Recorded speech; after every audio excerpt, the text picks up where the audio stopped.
الدمعة ما بقتش تنزل من عيني غير على نفسي بسبب ناس، والناس دي برضه هم اللي ظلموني في حياتي ظلم جاحد، ولأجل الله أنا صابر. وأنا والله ما طالب استعطاف من حد ولا شفقة ولا كل الكلام ده. الحمد لله والشكر لله إن أنا عايش، الحمد لله والشكر لله. أنا عايز أقول للناس الظلمة اللي بتقعد تشكر في نفسها ليل نهار وبتحاول تقنعك ان هي بتعمل لك الخير وكله شر في شر، واللي يقول لك انت عايش من خيري. طب ما هو خيرك ده اللي ربنا بعتهولي عن طريقك، يعني انت سبب، مش خيرك انت، لا ده سبب.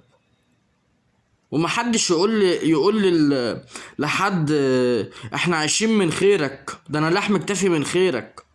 هو مش خيره اصلا، هو سبب من الاسباب اللي ربنا جعله خير ليك. بس مفيش حاجة اسمها خيري، مفيش حاجة اسمها خيري، مفيش حاجة اسمها خيري. خير ده من عند ربنا، وربنا جعلك سبب انك يبقى الخير دوت عن طريقك، انما ده خير ربنا. بلاش الظلم والجحود، بيبان عليكوا قوي وانتوا مش دريانين.